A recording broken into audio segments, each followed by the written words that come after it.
Donc maintenant, coucher sur le ventre comme ça, ce qu'on va faire, c'est qu'on va venir activer nos muscles fessiers. Donc on est couché sur le ventre, puis là, on va vouloir lever la jambe. Ça va être ça l'exercice, mais en contractant les bons muscles.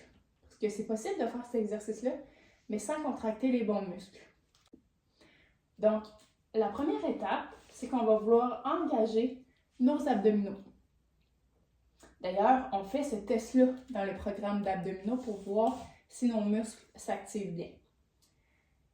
Donc là, quand on le travaille, quand on fait l'exercice, ce qu'on veut, c'est de venir commencer par engager nos abdominaux profonds. Donc, on va inspirer, puis à l'expiration, on va venir engager plancher pelvien, transverse abdominal, multifide. Ensuite de ça, on va venir engager le fessier, donc je vais venir serrer les fesses. Et après, je vais venir faire une extension de hanche, donc je vais soulever la jambe. Ensuite de ça, je vais redescendre la jambe, relâcher la fesse et finalement relâcher plancher pelvien, transverse, multifide. Donc ici, les erreurs à éviter, c'est de, premièrement, ne pas se concentrer puis faire le mouvement sans contracter les fessiers. Si je ne contracte pas volontairement mes fessiers, souvent, le muscle qui va venir travailler à la place du fessier, c'est l'ischio-jambier. Si tu as tendance à avoir des raideurs dans l'ischio-jambier, de faire des claquages d'ischio-jambier, c'est possible que ce soit parce que tes fessiers ne travaillent pas bien, tes fessiers ne travaillent pas assez. Tu peux même venir vérifier quand tu fais le mouvement, viens mettre une main sur la fesse, voir si ça devient dur, si ça se contracte. Si ça reste mou, ça veut dire qu'il ne fait pas son travail, le fessier. Donc, super important de l'engager volontairement avant de faire le mouvement. Les autres erreurs à éviter, en fait, c'est que le dos va soit se creuser.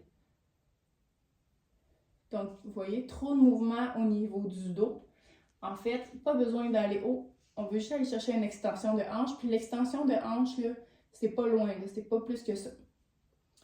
Donc, on ne veut pas que le dos travaille énormément là, dans ce mouvement-là. C'est vraiment le fessier qui travaille. L'autre chose à vérifier, c'est le mouvement du bassin. Je ne veux pas laisser mon bassin tourner de gauche à droite. J'exagère pour que vous le voyez sur caméra, mais je veux m'assurer de ne pas bouger mon bassin. Puis si mon bassin bouge souvent, c'est parce que les abdominaux profonds ne stabilisent pas bien le bassin. Donc à ce moment-là, c'est ça qui est plus à travailler. Puis on en parle d'ailleurs dans le programme pour les abdominaux. Donc, après m'être peignée, je fais un petit résumé pour l'exercice sur le ventre. On veut commencer par engager les abdominaux. C'est eux qui viennent stabiliser notre colonne vertébrale, notre bassin. Donc, c'est les premiers muscles qui doivent se contracter. Puis après ça, c'est les muscles moteurs qui vont se contracter. Donc là, ça va être le grand fessier qui va se contracter avant de démarrer le mouvement pour ne pas laisser toute la job à l'ischio-jambier. Ensuite de ça, on va redescendre la jambe. On va relâcher le fessier. Ensuite, les abdominaux profonds. Puis on va répéter de l'autre côté. Moi, j'aime bien les faire comme ça en alternance. Comme ça, quand il y a un mouvement de bassin, on le sent mieux. Fait que celui-là, vous allez faire 10 fois de chaque côté. Vous allez faire 2 séries. Donc, vous allez répéter 2 fois les 10 répétitions de chaque côté.